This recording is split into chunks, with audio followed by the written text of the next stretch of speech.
नमस्कार। मैं हूं डॉक्टर मुग्धा राउत और मैं एक स्त्री रोग विशेषज्ञ हूं। मुंबई में हमारा एक खास केंद्र है जिसे doctor Raut centre for reproductive immunology के नाम से जाना जाता है। इस केंद्र में हम उन युगलों को गर्भपात के संवेदनशील विषयी इलाज की सेवा देते हैं। हमारे केंद्र में हम उन पेशेंट्स का इलाज करते हैं जो अस्पष्टीकृत गर्भपात यानी कि अनएक्सप्लेन्ड गर्भपात की परेशानी से गुजर चुके हो या जो अपने टेस्ट ट्यूब बेबी उपचार में भी विफल रहे हो। इसके अलावा अस्पष्टीकृत वंध्यत्व की परिस्थिति से गुजरना पड़ता है जिसमें भले ही सब कुछ नॉर्मल होते हुए भी गर्भावस्था कभी भी फलीभूत नहीं होती है। ऐसे कठिन मामलों में हम प्रजनन प्रतिरक्षा विज्ञान मतलब कि रिप्रोडक्टिव इम्यूनोलॉजी द्वारा विशेष रूप से लिम्फोसाइट इम्यूनाइजेशन थेरेपी के माध्यम से उनका इलाज करते हैं। तो चलिए आज हम समझेंगे कि अस्पष्टीकृत गर्भपात या अनएक्सप्लेन्ड गर्भपात एक भ्रम है या एक सच्चाई। एक युगल के जीवन में गर्भपात हो जाना बहुत ही दुखद घटना है। इस नापसंद हकीकत से यह युगल तो प्रभावित होता ही है, लेकिन उनके पूरे परिवार को भी मानसिक यातना होती है। और जब गर्भपात बार बार होते हैं तो उनका दुख असहनीय होता है। कुछ साल पहले की बात है, एक युगल हमारे क्लिनिक में आया था। जब उस युगल में से जो पीड़िता महिला थी उसे जब मेरी बात हो रही थी तो उसने दुखी आवाज में कहा, डॉक्टर प्लीज हमारी मदद करें। हमारी शादी को 10 साल हो चुके हैं और मैं 9 बार गर्भवती हुई हूं और मेरा हर बार गर्भपात हो जाता है। मेरी गर्भावस्था कभी 2 महीने से अधिक टिकती ही नहीं। मेरे सभी रिपोर्ट्स नॉर्मल है, वहां कोई भी दिक्कत का इशारा तक नहीं। और अधूरे में पूरा मेरी आखिरी 2 बार की प्रेगनेंसी को मैंने टेस्ट ट्यूब बेबी की ट्रीटमेंट में रखी थी, लेकिन फिर भी गर्भपात ही हो जाता था।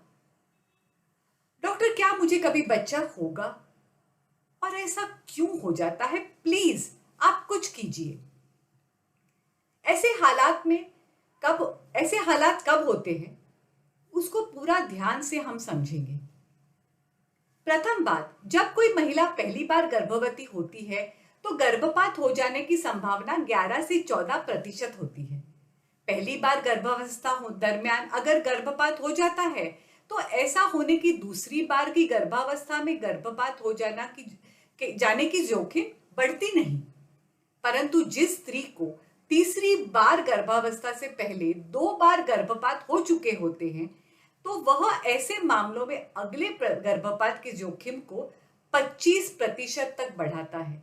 जैसे जैसे अधिकतम गर्भपात हो जाते हैं तो बाद के गर्भधारण में गर्भपात हो जाने की संभावना बढ़ जाती है।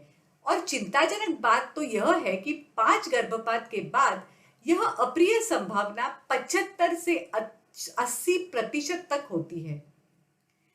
इस तरह के बार बार गर्भपात होने के कई कारण होते हैं और ठीक से जांच करके ऐसे मरीज का निदान किया जा सकता है। लेकिन ऐसा प्रतीत होता है कि लगभग 50% युगल जिनका बार बार गर्भपात होता है उनके सभी परीक्षण के रिपोर्ट के नॉर्मल होते हैं। और आश्चर्य की बात है जिसका अर्थ है कि उनके गर्भपात का कोई कारण मिल नहीं पाता और फिर भी उनके साथ ऐसी परेशान करने वाली घटना होती ही रहती है। इसे ही अस्पष्टीकृत गर्भपात या अनएक्सप्लेन्ड अबॉर्शन कहा जाता है। अब समझने की बात सिर्फ यही है कि क्या सच में अस्पष्टीकृत गर्भपात अर्थात अनएक्सप्लेन्ड अबॉर्शन जैसी परिस्थिति निर्माण होती है। क्योंकि अगर गर्भपात हो जाता है तो उसके पीछे जरूर कोई कारण रहता होगा, केवल हम उसका कारण, इसकी वजह जान नहीं पाते हैं या यूं कहिए कि समझ नहीं पाते। अब यह ज्ञात हो गया है कि ऐसे अस्पष्टीकृत गर्भपात या अनएक्सप्लेन्ड गर्भपात का कारण आपकी प्रतिरक्षा प्रणाली या इम्यून सिस्टम से संबंधित है।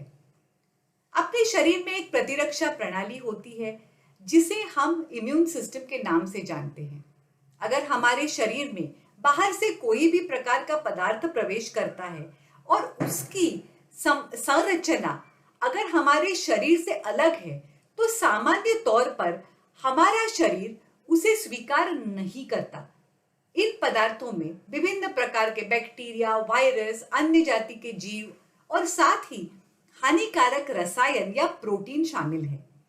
सामान्य संजोगों में आपकी प्रतिरक्षा प्रणाली इसके खिलाफ तुरंत प्रतिक्रिया करके इस बाहरी पदार्थों का अस्वीकार या विनाश करती है। इससे हमारे शरीर की पूर्णतया रक्षा होती है। जब हमारे कोई अंग उपांग का प्रत्यारोपण या ट्रांसप्लांट किया जाता है, तो यह प्रतिरक्षा प्रणाली उसका स्वीकार करने की प्रतिक्रिया में महत्वपूर्ण भूमिका निभाती है। उदाहरण के लिए गुर्दा प्रत्यारोपण की बात को समझते हैं। इसके लिए किडनी ट्रांसप्लांट कराने वाले और किडनी दान करने वाले के इम्यून सिस्टम में समानता होनी बहुत जरूरी होती है। ऐसे संजोगों में ही यह प्रत्यारोपण सफल हो सकता है। कुछ उसी तरह गर्भावस्था में भी भ्रूण होने वाली माता की शरीर में एक प्रत्यारोपण का ही स्वरूप है, क्योंकि होने वाली माँ और पिता से 50-50% योगदान से ही भ्रूण बनता है। पिता से जो भाग आता है वह माता के शरीर के लिए बिल्कुल अलग होता है। इसका मतलब है कि भ्रूण जो है वह माँ से 50% अलग होता है।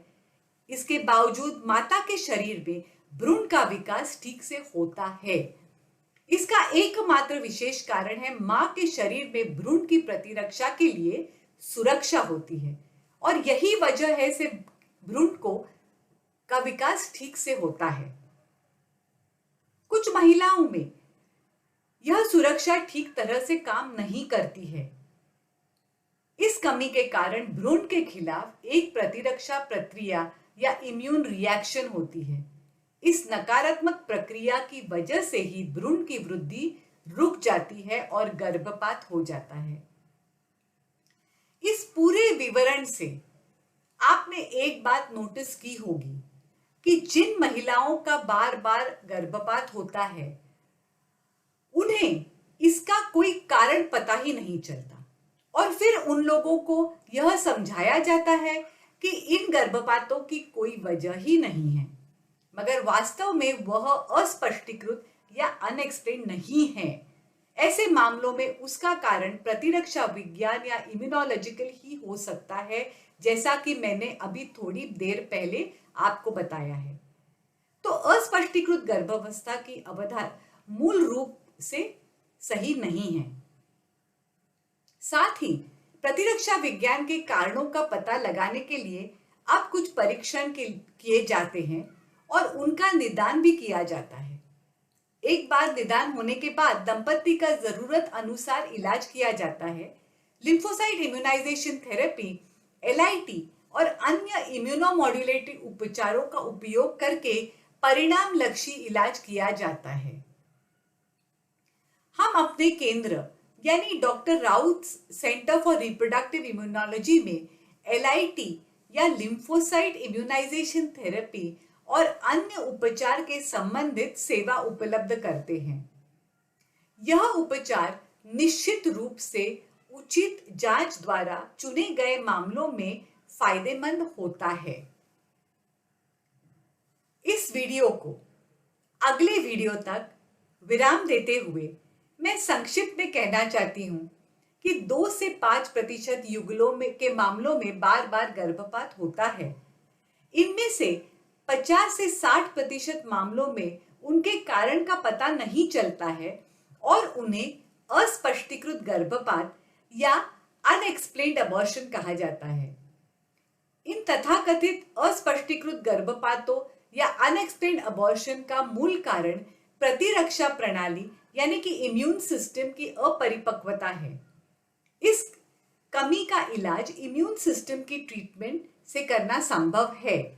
यदि आपके और कोई प्रश्न है या आप वीडियो के विषय संबंधित अधिक जानकारी प्राप्त करना चाहते हैं, तो आप हमारे हेल्पलाइन नंबर पर संपर्क कर सकते हैं। हमारा हेल्पलाइन नंबर है 9833201522 या आप हमारी वेबसाइट देख सकते हैं www.icprm.in। और सबसे महत्वपूर्ण दो बातें, हमारे YouTube channel doctor Raut centre for reproductive immunology को सब्सक्राइब जरूर कीजिए। और दूसरी बात है, इस वीडियो को साझा करना न भूलें।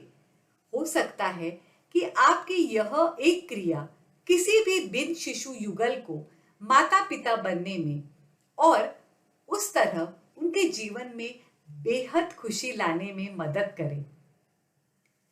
हम इस श्रृंखला के अगले वीडियो में अस्पष्टीकृत गर्भपात अथवा अनएक्सप्लेन्ड गर्भपात और उसका निदान, इसके बारे में बात करेंगे।